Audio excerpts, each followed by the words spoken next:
بسم الله الرحمن الرحيم.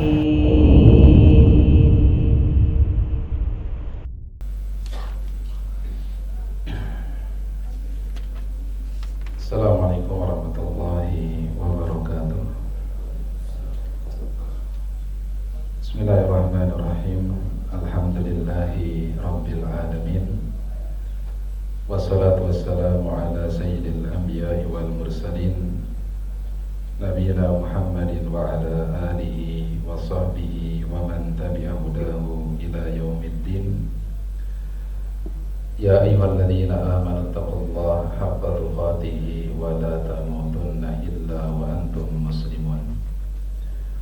Ma'asyiral muslimin hadirin yang senantiasa dirahmati oleh Allah. Alhamdulillah, segala puji dan syukur kita panjatkan kepada Allah Subhanahu wa taala atas segenap karunia dan nikmat yang telah Allah Subhanahu wa taala anugerahkan kepada kita semua. Insyaallah pada kesempatan siang hari ini kita akan melanjutkan kajian kita, masih membahas kitab Al-Fiqhu Al-Muyassar, dan kita masih juga dalam pembahasan bab yang ke-10, yaitu pembahasan seputar darah haid, darah nifas, dan juga darah istihadah. Ini tentunya adalah 3 darah atau 3 jenis darah yang keluar dari rahim seorang wanita, yang tentunya masing-masing ini memiliki hukum dan juga dampak yang berbeda-beda antara satu dengan yang lainnya. Meskipun tentunya yang keluar sama-sama darah, tapi sekali lagi hukumnya berbeda antara satu dengan yang lainnya. Maka penting tentunya sekali lagi kita mengetahui apa itu darah haid, apa itu darah nifas, dan juga apa itu darah istihadah. Di pertemuan yang telah lalu kita telah selesai dan tuntas dari pembahasan seputar darah haid. Maka di pembahasan kesempatan siang hari ini adalah membahas terkait tentang darah nifas dan juga darah istihadah. Apa yang dimaksudkan dengan darah nifas? Maka kata penulis, wan nifasu damun yakhruju minal mar'ati indal wilada. Yang disebutkan dan dimaksudkan dengan darah nifas adalah darah yang keluar ketika seorang wanita melalui proses persalinan. Darah yang keluar dari seorang wanita tatkala melalui proses melahirkan. Dan ada kajian di kalangan para ulama terkait tentang bagaimana kalau misalkan pada saat sebelum seorang wanita melahirkan ternyata keluar darah, maka apakah darah tersebut tetap dikategorikan sebagai darah nifas atau tidak? Kalau misalkan dikategorikan sebagai darah nifas, maka artinya mulai saat itu dia tidak diperbolehkan untuk sholat atau berpuasa, serta menjauhkan dirinya dari perkara-perkara yang tidak boleh dilakukan oleh seorang wanita yang sedang nifas. Atau kalau misalkan itu bukan darah nifas, berarti tetap dihukumi sebagai orang yang tidak sedang dalam kondisi haid, maka adanya dia tetap berkewajiban untuk sholat dan juga untuk berpuasa di bulan Ramadan. Maka ini ada pembahasan di kalangan para ulama, dan pendapat yang rajih wallahu ta'ala adalah pendapat yang disampaikan oleh Syekh Muhammad bin Shalih Al-Utsaimin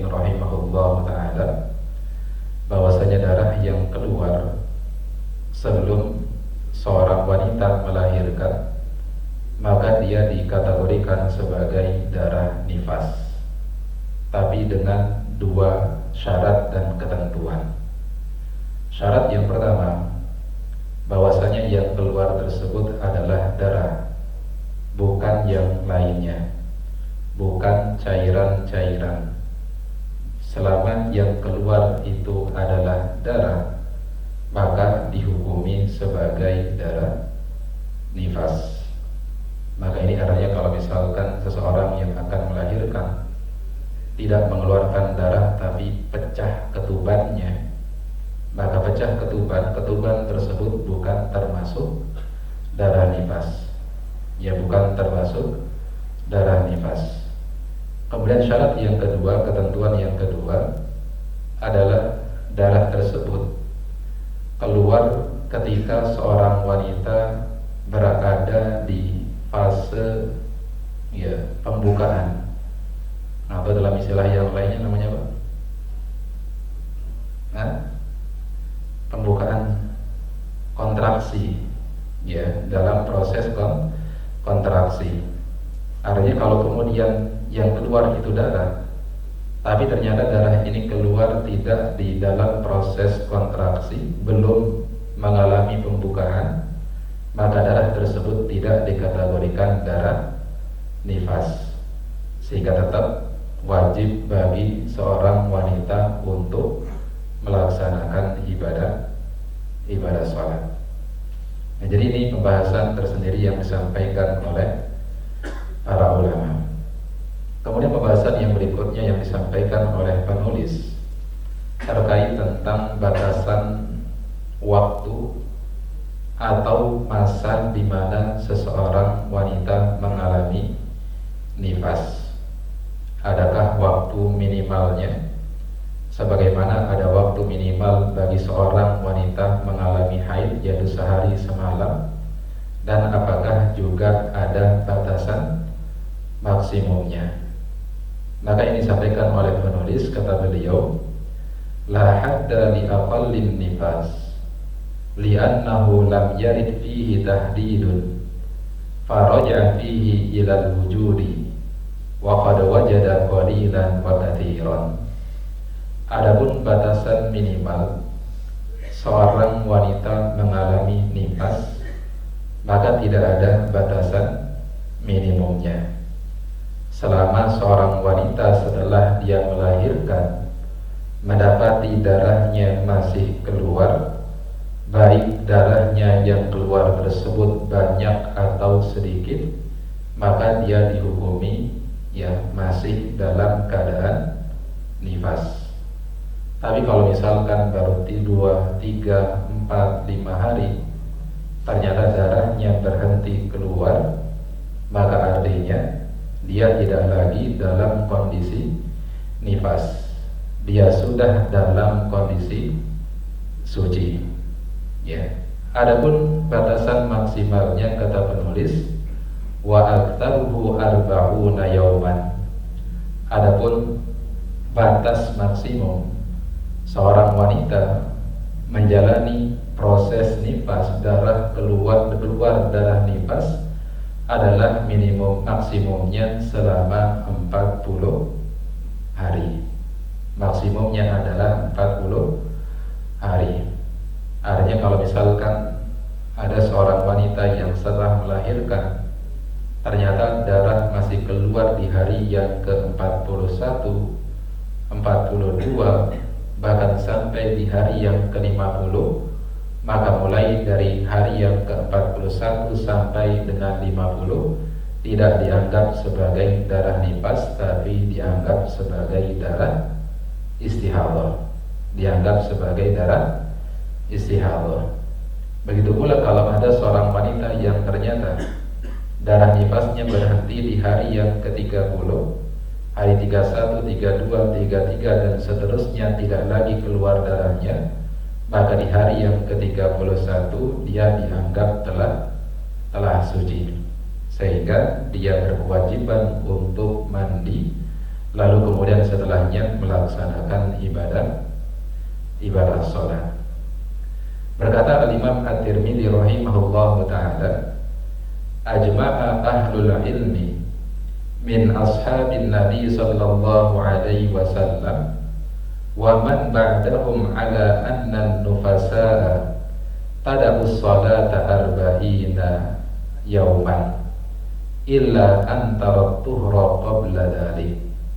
Kata Imam At-Tirmidzi, seluruh para ulama berkonsensus, baik dari kalangan para sahabat-sahabat Nabi dan juga generasi-generasi setelahnya, bahwasanya wanita-wanita yang mengalami nifas, mereka hanya meninggalkan sholat maksimal selama 40 hari. Ya, mereka meninggalkan sholat maksimal berapa? 40 hari. Jadi ini dalil yang menunjukkan bahwasanya batas maksimum wanita mengalami nifas itu adalah selama 40 hari. Dan ini adalah merupakan ijma' seluruh para ulama, baik dari kalangan sahabat maupun generasi-generasi setelahnya. Ini yang berkenaan tentang masalah darah nifas. Kemudian yang terakhir yaitu berkenaan tentang fidamil mustahadah, yaitu berkenaan tentang darah istihadah.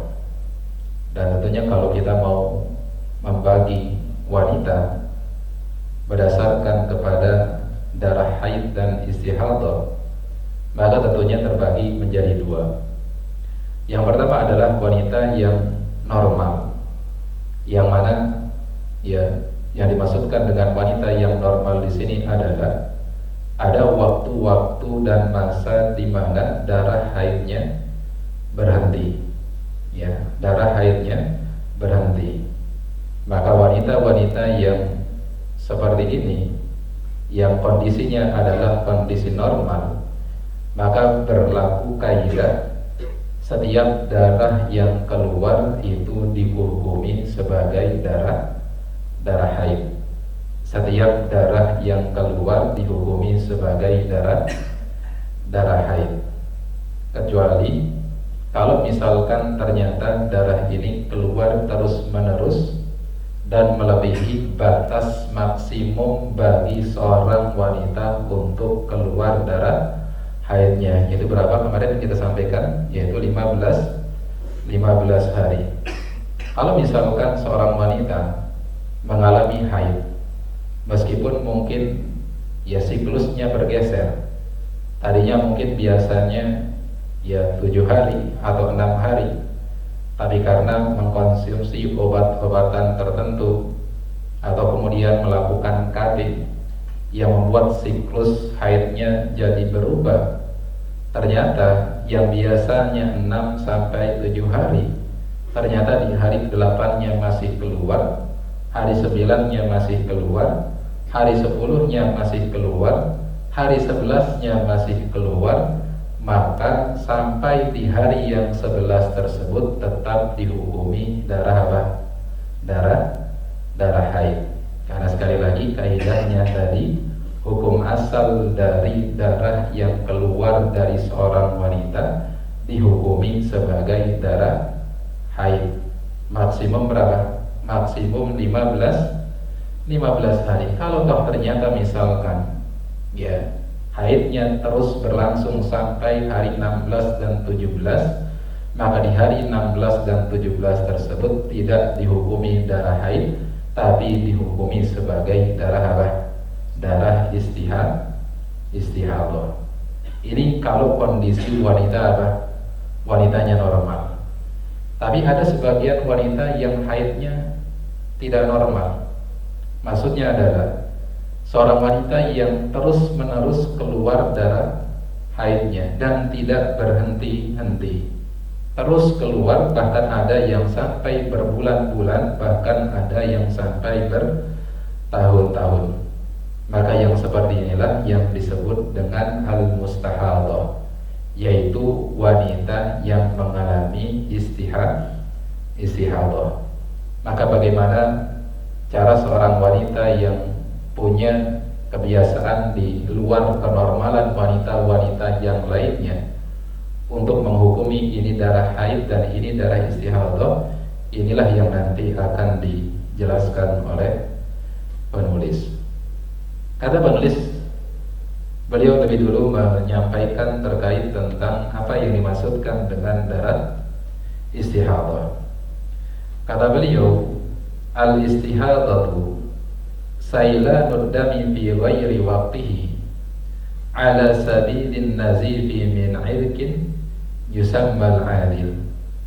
Yang dimaksudkan dengan darah istihadah adalah keluarnya darah di luar siklus, di luar kebiasaan dari seorang wanita mengeluarkan darah haidnya. Ala sabilin nazif, yang mana darah ini keluar dengan deras, lalu kemudian tiba-tiba melemah, tiba-tiba berhenti, kemudian deras lagi, kemudian melemah. Min irkin, dan keluarnya darah ini disebabkan karena ada pembuluh darah yang putus, ada urat yang putus. Wadamul istihadati yukhalifu damal haid fi ahkamihi wa fi sifatihi. Dan hal yang perlu kita ketahui, bahwasanya darah istihadah itu berbeda dengan darah haid, baik ditinjau dari hukumnya maupun ditinjau dari ciri-cirinya. Ya, baik ditinjau dari hukumnya maupun ditinjau dari ciri-cirinya. Wa huwa irqun yanfajiru fir rahimi sawa'un kana fi awqatil haidi aw ghairiha. Maka darah istihadah ini adalah darah yang keluar, berasal dari dari urat yang putus, yang pecah, urat yang pecah, yang berada di dalam rahim seorang wanita.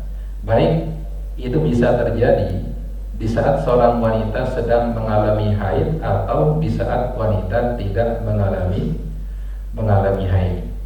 Wa huwa la yamna'u sholata wala siyam wala al-watr li'annaha fi hukmi tahirat.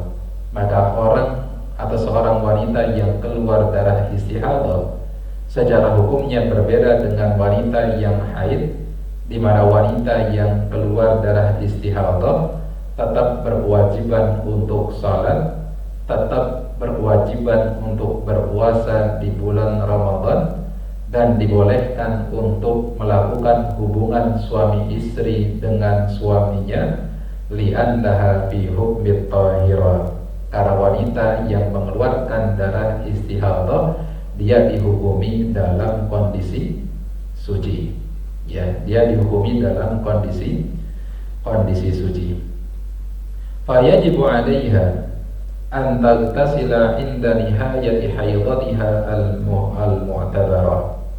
Maka bagi seorang wanita yang mengalami istihadah, wajib baginya untuk mandi ketika masa haidnya telah selesai. Wa 'indal istihadati taghsilu farjaha, dan ketika kemudian di masa istihadah dia berkewajiban untuk mencuci kemaluannya. Wa taj'alu fil makhraji qutnan wa nahwihi yamna'ul kharij wa tashuddu 'alaihi ma yumsikuhu 'anis suhud wa yaghni 'an dzalika al-hafaid as-sihhiyah fi hadzal waqt. Lalu setelah kemudian kemaluannya dicuci, maka wajib bagi wanita yang keluar darah istihadah tersebut untuk apa? Untuk memasang pengaman di sekitar kemaluannya, atau dalam bahasa sekarang itu wajib untuk pakai pembalut, wajib untuk pakai pembalut. Tsumma tatawaddau 'inda dukhuli waqti kulli sholatin. Lalu kemudian dia juga berkewajiban untuk berwudu di setiap waktu sholat. Jadi wanita yang mengalami istihadah itu nggak boleh dia melakukan dua waktu sholat dengan satu kali wudu. Dia tetap berkewajiban untuk wudu di setiap kali akan sholat. Misalkan seorang wanita yang mengalami istihadah, lalu kemudian dia hendak melakukan ibadah sholat maghrib misalkan, maka pada saat akan sholat maghrib dia berkewajiban untuk berwudu. Lalu setelah maghrib kemudian dia isi waktunya dengan tilawah, baca Quran, atau kemudian hal-hal yang lainnya. Lalu ketika kemudian datang waktu sholat isya, meskipun wudunya belum batal, maka dia tetap berkewajiban untuk mengulangi wudunya. Jadi dia tetap berkewajiban untuk wudu di setiap akan sholat. Mau sholat subuh harus wudu lebih dulu, mau sholat zuhur harus wudu lebih dulu, mau sholat asar harus wudu terlebih dahulu. Setiap kali akan sholat wajib untuk berwudu. Kemudian setelah itu penulis akan menjelaskan kepada kita tadi poin berkenaan tentang bagaimana cara seorang wanita ya ini bisa mengetahui ini haid dan juga ini istihadah. Kata penulis, wal mustahadatu laha thalathu halatin. Wanita yang mengalami istihadah itu kondisinya tidak terlepas dari 3 kondisi. Al-halatul ula, kondisi yang pertama, antakuna laha adatun ma'rufatun bi antakuna muddatul haidi ma'lumatan ladaiha qabla al-istihadah fahadihi tajlisu qadra adatiha wa tada'u salata was-siyam wa tu'addu haidan. Kondisi yang pertama adalah manakala seorang wanita yang mengalami istihadah ini sebelumnya dia punya siklus tertentu terkait tentang haidnya. Misalkan sebelum istihadah biasanya dia haid berapa hari misalkan 6 sampai 7 hari misalkan. Maka seorang wanita yang punya siklus haid tertentu dahulunya sebelum mengalami istihadah, maka dia wajib untuk meninggalkan sholat, meninggalkan puasa, dan dia dianggap haid sebagaimana siklus sebelumnya. Ya, sebagaimana siklus sebelumnya, sebelum dia mengalami sebelum dia mengalami istihadah. Faidan tahat adatuha igtasalat wa sallat wa uddat ad-damul kharij damas istihadah. Kalau kemudian siklus yang biasanya dia haid tersebut telah berlalu dan ternyata haidnya dan ternyata darahnya masih keluar, maka darah yang keluar di luar siklus tersebut dihukumi sebagai darah istihadah, dihukumi sebagai darah istihadah. Hal ini berdasarkan kepada sabda Nabi sallallahu alaihi wasallam kepada Ummu Habibah radhiyallahu taala anha pada saat Ummu Habibah menyampaikan kepada Nabi bahwasanya beliau mengalami istihadah. Maka kata Nabi sallallahu alaihi wasallam, umkuti qadra ma kanat tahbisuki haidatuki thumma igtasili wa salli. Hendaklah engkau meninggalkan ibadah salat, puasa dan lain sebagainya sebagaimana siklus haidmu terdahulu. Kalau sudah berlalu maka segeralah mandi dan segeralah sholat. Ini kondisi yang pertama. Kalau seorang wanita sebelumnya dia punya siklus tertentu berkaitan tentang haidnya, lalu kemudian mengalami istihadah, maka patokannya untuk membedakan mana haid dan mana istihadah adalah dengan melihat siklus sebelumnya, dengan melihat kebiasaan sebelumnya. Maka dia hukumi hari-hari di mana dia biasa haid di hari-hari tersebut itu tetap dihukumi haid. Adapun lebih daripada itu maka dihukumi sebagai sebagai darah istihadah. Ya, sebagai darah istihadah.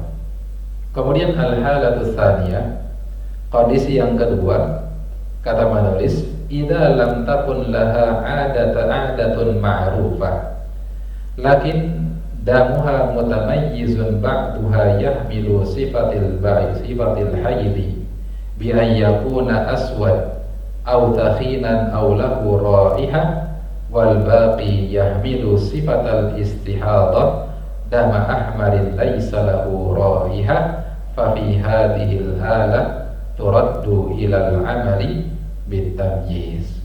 Kemudian kondisi yang kedua adalah kondisi seorang wanita yang tidak punya kebiasaan haid di terdahulunya, di masa-masa sebelumnya dia tidak punya kebiasaan terkait tentang berapa hari dia haid. Misalkan seorang wanita yang usia 9 tahun mengalami haid yang pertama kali, dan qadarullah ternyata langsung juga keluar darah istihadah, langsung keluar darah istihadah. Dia belum punya kebiasaan sebelumnya, tapi tiba-tiba tidak hanya darah haid yang keluar, tapi juga darah istihadah. Tapi ternyata antara kedua darah ini dia bisa membedakan. Ternyata pada saat keluar darah haid itu warnanya berbeda, dan pada saat keluar darah istihadah itu juga warnanya berbeda. Kalau misalkan yang keluar itu adalah darah yang merupakan ciri khas dari darah haid, darahnya berwarna hitam, kemudian pekat, lalu kemudian baunya tidak enak, maka darah tersebut dihukumi sebagai darah apa? Darah haid. Dihukumi sebagai apa? Darah haid. Dan ternyata kemudian setelah berlalu beberapa hari, maka ciri-ciri daripada darah haid ini mulai berubah.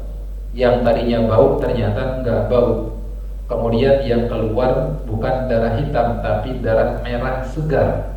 Maka artinya itu bukan lagi darah haid tapi darah apa? Darah istihadah. Ini kondisi yang kedua. Jadi kalau misalkan seorang wanita mengalami istihadah, tapi ternyata ada perbedaan antara kedua darah tersebut, antara haid dengan darah istihadahnya, berdasarkan kepada ciri-cirinya, berdasarkan kepada bentuknya, maka cara mengetahui kapan dia haid dan kapan dia istihadah adalah dengan melihat kepada ciri-ciri darahnya, dengan melihat apa? Ciri-ciri darahnya. Ini kondisi yang kedua. Kemudian kondisi yang ketiga adalah dia tidak punya kebiasaan, enggak juga bisa membedakan antara darah haid dan darah istihadah. Ternyata yang keluar itu adalah darah yang sama bentuknya, yang sama bentuknya, sama warnanya, sehingga dia tidak bisa membedakan mana darah haid dan juga mana darah istihadah. Fahadhihi tajlisu ghalibal haidi sittan aw sab'an. Maka wanita yang dalam kondisi yang seperti ini, dia haidnya mengikuti keumuman wanita-wanita yang berada di sekitarnya, yaitu dengan melihat kepada bagaimana haid ibunya, haid saudara-saudaranya yang lainnya, haid dari tantenya, bibinya, dan orang-orang yang berada di sekitarnya, dan orang-orang yang berada di sekitarnya. Maka kondisi wanita yang ketiga ini, dia haidnya mengikuti wanita-wanita yang berada di sekitarnya. Maka ini sekali lagi adalah 3 cara bagaimana seorang wanita bisa membedakan mana darah haid dan mana darah istihadah. Mana darah haid dan mana darah istihadah. Ini khusus bagi wanita yang di luar normal, di luar kebiasaan, sekali lagi yang disebut dengan wanita yang mengalami istihadah. Maka ini 3 cara bagi seorang wanita mustahadah untuk membedakan mana darah haid dan mana darah istihadah. Mana darah haid dan mana darah istihadah. Wallahu a'lam bisawab. Nah, sampai sini ada pertanyaan. Kita telah tuntas dari pembahasan seputar darah haid, darah nifas, dan juga darah istihadah. Dan di dalil-dalil yang menjelaskan wanita-wanita haid yang mengadu kepada Nabi Sallallahu Alaihi Wasallam itu setidaknya ada 5 hadis.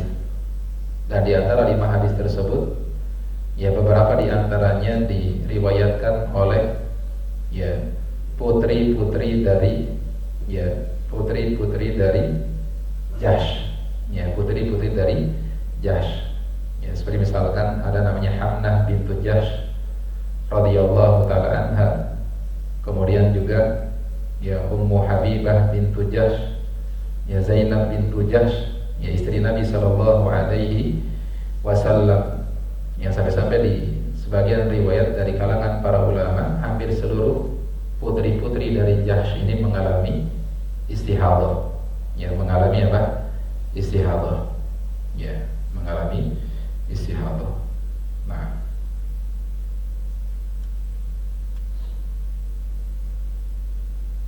baik, sampai sini ada pertanyaan? Nah, silakan.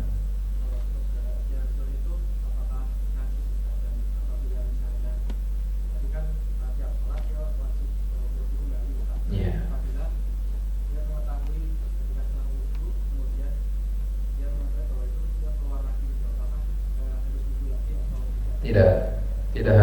Tidak harus wudu lagi. Makanya tadi dipersyaratkan oleh para ulama, seorang wanita yang mengalami istihadah maka dia berkewajiban untuk mengenakan pembalut. Kalau misalkan setelah dia berwudu ternyata darahnya tetap keluar, maka dia tetap dikategorikan dalam kondisi suci.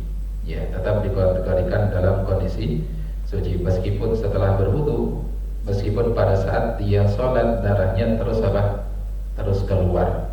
Hanya saja catatannya tadi bahwasanya di setiap dia akan sholat dia berkewajiban untuk berwudu. Kemudian juga ada riwayat yang lain yang menjelaskan bahwasanya hanya dianjurkan, tidak wajib. Dianjurkan bagi seorang wanita yang istihadah, atau dibolehkan bagi seorang wanita yang istihadah untuk mandi di setiap akan sholat zuhur dan isya, dan serta maghrib dan zuhur dengan asar dan maghrib dan isya, dan melaksanakan sholat zuhur dan asarnya dengan jamak suri. Begitu pula maghrib dengan isyanya juga dengan jamak suri.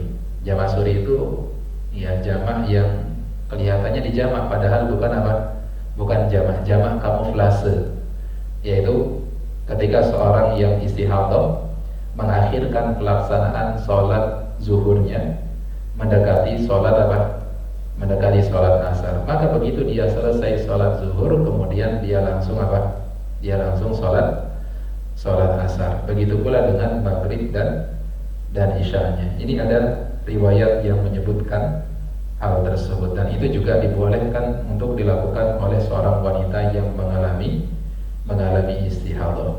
Hanya saja tetap tadi setiap akan sholat dia berwudu terlebih dahulu.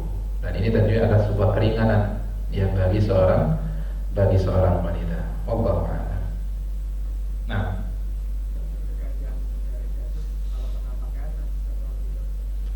kalau terkena pakaian. Kalau yang terkena di luar dari kalau yang selama yang terkena itu adalah pampers dan sekitarnya, maka insya Allah tidak najis. Dan ini juga dijadikan dalil oleh para ulama bahwasanya darah istihadah itu bukan darah najis. Tapi ada yang mengatakan bahwasanya tetap dihukumi darah najis. Adapun yang keluar tetap keluar setelah wudu dan dalam proses ibadah-ibadah yang lainnya, maka itu adalah bagian dari keringanan di dalam syariat kita. Maka wallahu a'lam bis-shawab, ya.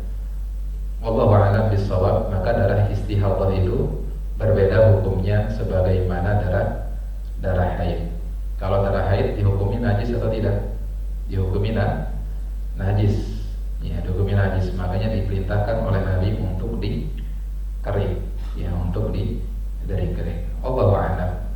hal memang ada perselisihan di kalangan para ulama berkaitan tentang darah istihadah. Ya, karena tetap orang yang dalam kondisi istihadah itu dihukumi suci atau tidak? Hukumi suci, maka adanya darah yang keluar juga apa? Juga suci, tidak dianggap sebagai apa? Sebagai najis. Allah a'lam. Ala kulli hal ini ada perselisihan di kalangan para ulama. Nah, baik, ada lagi.